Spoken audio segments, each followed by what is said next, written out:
উড়িষ্যার আলুর চাহিদা পূরণ করছে উত্তরপ্রদেশ, অথচ মার খাচ্ছেন পশ্চিমবঙ্গের চাষিরা। বিজেপি নেতা প্রদীপ লোধা। হুগলি জেলার কিছু কিছু জায়গায় সরকার সমবায় হিমঘরের মাধ্যমে আলু ক্রয় করলেও এখনও পর্যন্ত হুগলি জেলারই সর্বত্র সরকার চাষিদের কাছ থেকে আলু কিনছেন এমন কোনো খবর নেই। একইভাবে বাঁকুড়া, পশ্চিম মেদিনীপুরের অনেক আলু চাষি জানাচ্ছেন তারা আলু চাষ করে এখন সর্বস্বান্ত হওয়ার মুখে। সরকার যেমন আলু কিনছেনও না, একইভাবে ভিন রাজ্যে আলু পাঠানো বন্ধ করে দিয়েছেন। এই বিষয়ে পশ্চিম মেদিনীপুরের গড়বেতার বিজেপি নেতা প্রদীপ লোধা জানান, যেখানে উড়িষ্যার আলু চাহিদা পূরণ করছে উত্তরপ্রদেশ, সেখানে পশ্চিমবঙ্গের আলু চাষিরা দিশেহারা মার খাচ্ছেন।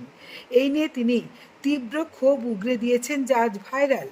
আমরা শোনাবো পশ্চিম মেদিনীপুর জেলার এক আলু চাষি তিনি কি বললেন এবং বিজেপি নেতা প্রদীপ লোধা তিনি বা ঠিক কি বলছেন। আরামবাগ টাইমসের রিপোর্ট। বর্তমানে উড়িষ্যার আলুর চাহিদা মেটাচ্ছে উত্তরপ্রদেশ, বাংলা মার খাচ্ছে, কি বলবেন এই বিষয়টা নিয়ে?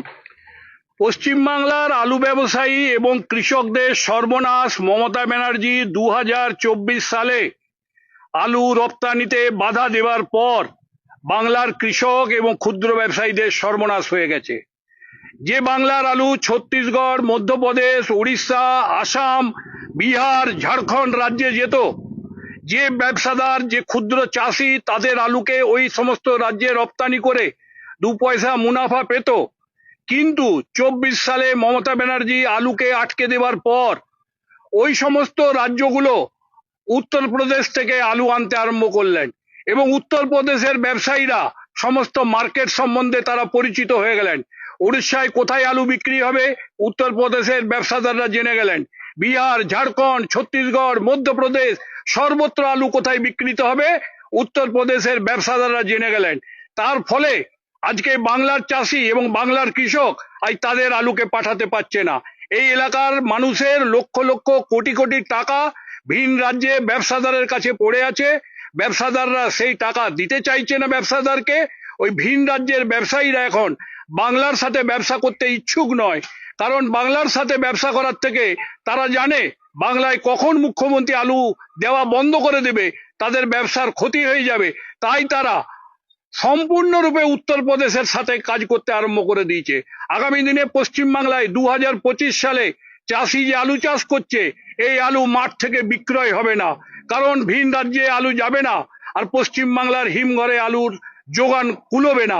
অতএব সামনের বছর বাংলার শুধু ব্যবসায়ী নয়, চাষি সমাজও মরে যাবে 2024 সালে মমতা ব্যানার্জির ওই তুগলকি আচরণের জন্য।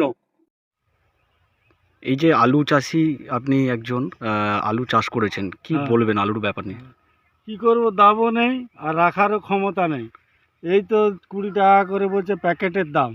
তাহলে 2 বিঘা আলু চাষ করেছি আমরা, ক্ষুদ্র চাষি। এই আলু বীজটা আমরা রাখতে পারবো কি? দেনাদুনি করে তো করেছি, তাহলে কি করব? রাখতেও পারবো না, আর বীজ তো ওই যে দামও নেই। হ্যাঁ, এখন এই কুড়িয়ে জড়া করছি, এছাড়া আর কি করব? কোনো চাষি, কোনো দোকানদার কোনো আসেনি যে মালটা কাউকে দেবো, সেরকম কেউ আসে। এই সরকারের পক্ষ থেকে কোনো কিছু ব্যবস্থা বা কিছু? কিছু সরকারের ব্যবস্থা, দুটো সরকারি উঠো পড়া করে লেগেছে যাতে ফসলের দাম কিছু কমে। ধানেরও দাম নাই, তিলেরও দাম নাই, আলুরও দাম নাই, চাষিদের মরণ ছাড়া কোনো গতি নাই। যে আলু আপনি চাষ করেছেন, হ্যাঁ, 1 বিঘে আলু চাষ করতে যে আপনার খরচ কতটা হয়েছে? 35,000 টাকা খরচা। আর সেখানেতে যদি আলু বিক্রি করবেন কতটা কি? আলু বীজেও ওই পয়সা আসবে না। 1 বিঘে আলু বীজে 35,000 টাকা হবে না। দেখুন আজকে 300 টাকা বাজার বলছে, তাহলে কি করে আলু বীজে কি হবে অবস্থা?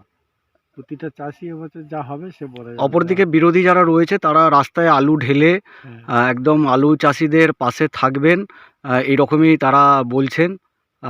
একদিকে যেমন তাহলে তো এই তো প্রতিবাদ করতে পারতো, বলো না? 20 টাকা করে যে সিপিএম সরকার হলে প্রতিবাদ করতো, সিপিএম সরকার নাই, আর কেউ প্রতিবাদ করার কোনো কম নাই। যদি সিপিএম সরকার থাকতো তাহলে 20 টাকা কেন হলো এই আলুর দাম নাই?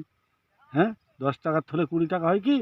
আচ্ছা, সারের দাম 1100 টাকা 1200 টাকা সার হয়ে গেল 2500 2600।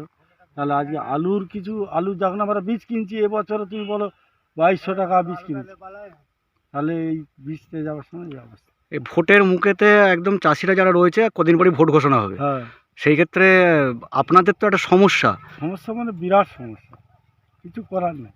অথচ আলুই কিন্তু হচ্ছে এই রাজনীতি ঠিক আমাদের করছে এখানে ভোটে। আলুটাই ভরসা, আলুটাই ভোটের রাজনীতি তো আলু ঢুকে গেছে। হ্যাঁ হ্যাঁ। সেই ক্ষেত্রে তাহলে কোন সরকার ভালো ছিল বলে মনে করবেন? সরকার আমার তো মনে হয় সিপিএম সরকারই ভালো ছিল, তারা সব কিছুর প্রতিবাদ করতো। হ্যাঁ, যাই করুক নিয়ে করুক, এদের কোনো প্রতিবাদও নেই আর কিছুই নেই। যা হচ্ছে মার্কেট এতে এরা যেই থেকে এসছে কোম্পানিদের লাভ হচ্ছে। আপনি আলুর দাম পাবেন বলে মনে হচ্ছে যেটা খরচা না না, করেছেন? কোনো আশা কিছু না। কতটা আলু চাষ করেছিলেন? 2 বিঘে। 2 বিঘে চাষ করেছিলেন। এখন আজকের বস্তা রেট কত বলছে, মানে আলুর আজকে বলছে জমিতে? 300 টাকা মার্কেট। 300 টাকা 2 বস্তায়। 2 বস্তায় 300 টাকা? হ্যাঁ 2 বস্তায় 300 টাকা? হ্যাঁ, আমাদের এখানে কুইন্টাল আছে। কুইন্টলে 300 টাকা? হ্যাঁ। আচ্ছা আচ্ছা আচ্ছা আর আচ্ছা। 150 টাকা বস্তা। 150 টাকা বস্তা? হ্যাঁ একটা বস্তায় 50 কিলো করে থাকে।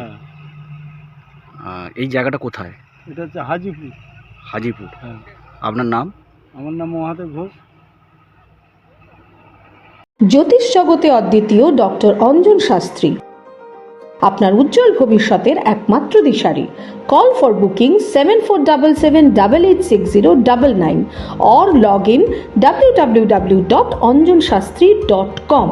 ডাউনলোড করুন আমাদের exclusive mobile app astro Anjan.